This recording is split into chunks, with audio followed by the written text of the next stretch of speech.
ఎగ్జామ్లో అయితే అన్నిట్లోనూ డిస్టిక్లోనూ దేవుడు ఫస్ట్గా ఇచ్చినాడు.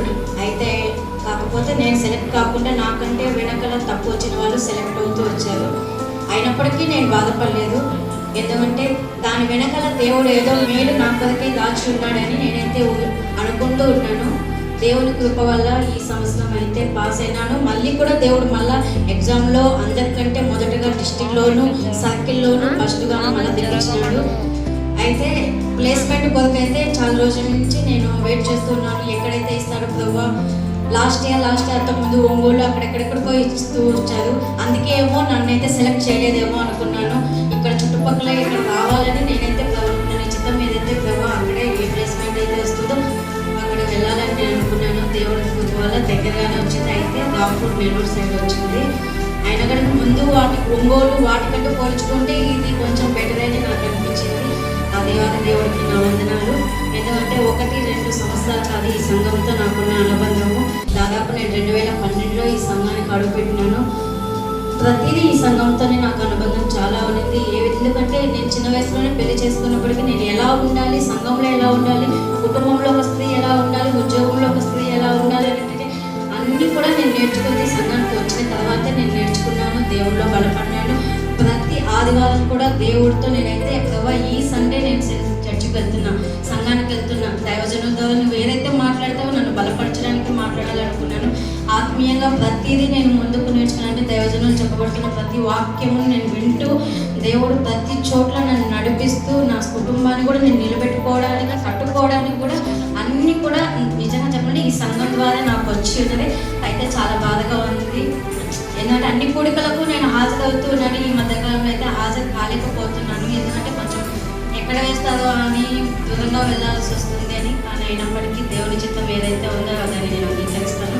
అందుని బట్టి దేవుడికి నా యొక్క వందనాలు చెల్లించుకుంటూ ఇంకొకటి ఏంటంటే చిన్న మనవి, తెలిసి తెలియక మా ప్రవర్తనలు కానీ దైవజనులు కానీ దైవ సేవకులు కానీ మీరందరూ కూడా మా ప్రవర్తన వల్ల బాధపడుంటే నిజంగా నన్ను క్షమించమని అడుగుతున్నాం. అనుదినం మీ ప్రార్థనలు కూడా మా గురించి ప్రార్థన చేయాలని మీకు అందరికీ నా యొక్క మనవి చేసుకుంటున్నాను. ఉద్యోగరీత్యా నెల్లూరు ప్రాంతానికి వెళ్ళిపోతున్నాం. ఇంకా మీకు ఎవరికి కనిపించకపోవచ్చు. అందుకే చివరిగా మీ అందరితో మాట్లాడాలి, సాక్ష్యం చెప్పాలని చెప్పి మేము ఈ విధంగా వచ్చాము. కాబట్టి మా కోసం మీరు ప్రార్థన చేయండి. పరిచర్యలో కూడా ఇంతవరకు మేము నమ్మకంగా ఉన్నాం. ఒకసారి సార్ అంటూ ఉంటారు, మీలాంటి వాళ్ళు ఇంకా తయారు కావాలని నేను కూడా చెప్తా ఉంటాను. కాబట్టి దేవునికి, సంఘానికి, సేవకులకు నమ్మకంగా ఉండే వ్యక్తులుగా ఉంటే మాత్రం దేవుడు అన్ని విషయాల్లో దీవిస్తాడు. హల్లెలూయా. కాబట్టి కొత్త వారైనా పాత వారైనా అందరూ కూడా సంఘక్షేమం కోసం పాటుపడండి. సంఘక్షేమం కోసం మీరు ముందుకు రండి. అప్పుడే మన కుటుంబాలు ఆశీర్వదించబడతాయి, మన సంఘంగా అభివృద్ధి చెందుతుంది. కాబట్టి మేము ఇలా వెళ్ళిపోవడం, మాకు ఉద్యోగం వచ్చిందని సంతోషం కన్నా నేను దూరంగా వెళ్ళిపోతున్నాను బాధ మాత్రం మాలో ఉంది. అయినప్పటికీ మేము కొన్ని కావాలంటే కొన్ని వదులుకోవాల్సి వస్తుంది. కాబట్టి మా గురించి ప్రార్థన చేయండి. మేము వెళ్తున్న ప్రాంతంలో అక్కడ మేము స్థిరపడుచున్నట్టుగాను, అక్కడ మంచి సంఘం దొరికినట్టుగాను, అక్కడ కూడా దేవుడు తన కృపలో ఏదో విధంగా పరిచయంలో వాడబడినట్టుగాను నా కోసం, అంజలి కోసం, మా కుటుంబం కోసం ప్రార్థించండి. మేము కూడా ఎల్లప్పుడూ కూడా రాయచూటి సంఘం అంటే రాయచూటి నుంచి విశ్వాసాన్ని విక్తుస్ పెట్టిన ఎప్పుడు కూడా విక్తుస్లోనే నేను ఉంటాను. కాబట్టి మీరందరూ జ్ఞాపకం చేసుకోండి. ఎల్లప్పుడూ కూడా ప్రేమ కలిగి ఐక్యత కలిగి ఉంటే మన సంఘం డెవలప్ అవుతుంది. ఆ విధంగా మనందరూ కూడా ముందుగా ముఖ్యంగా దేవసేవకుల గురించి చెప్పాలి. నిజంగా మమ్మల్ని అన్ని విషయాలలో బలపరిచారు. అన్ని విషయాలలో కూడా తోడుగా ఉండి ధైర్యపరిచారు. మేము ఎలాంటి పరిస్థితుల్లో కూడా మమ్మల్ని ఎంతగానో వారు ఇలా చేయాలి అలా చేయాలని చెప్పి మాకు తోడ్పాటు నుంచి టీచర్ వాళ్ళే ఉన్నారు. అందుకే చెప్తాను నేను, మా ఆత్మీయ తండ్రి ఆయనే, మా టీచర్ ఆయనే, మా గురువు ఆయనే, ఆయన శిష్యుడు నేను అంతే. హల్లెలూయా. కాబట్టి మేము దూరం వెళ్ళిపోయినా కూడా ఎక్కడున్నా కూడా మేము దేవునికి నమ్మకంగా ఉంటున్నట్టుగాను, మా వ్యక్తిగత జీవితం కానీ ఆత్మీయ జీవితం కానీ దేవునికి మహిమకరంగా ఉండలాగా మీరందరూ మా కోసం ప్రార్థించండి. అదేవిధంగా సంఘంలో రాయచూటి సంఘమైనా బండపల్లి సంఘమైనా అందరూ కూడా ప్రతి ఒక్కరు కూడా ముందుకు రావాలి. దేవుని పరిచయం చేయాలి. అందరూ కూడా జీవించబడాలి. ఇంకొక విషయం చెప్తాను, ఈ 6 నెలల నుంచి మేము చాలా విషయాలు దూరంగా ఉన్నాం.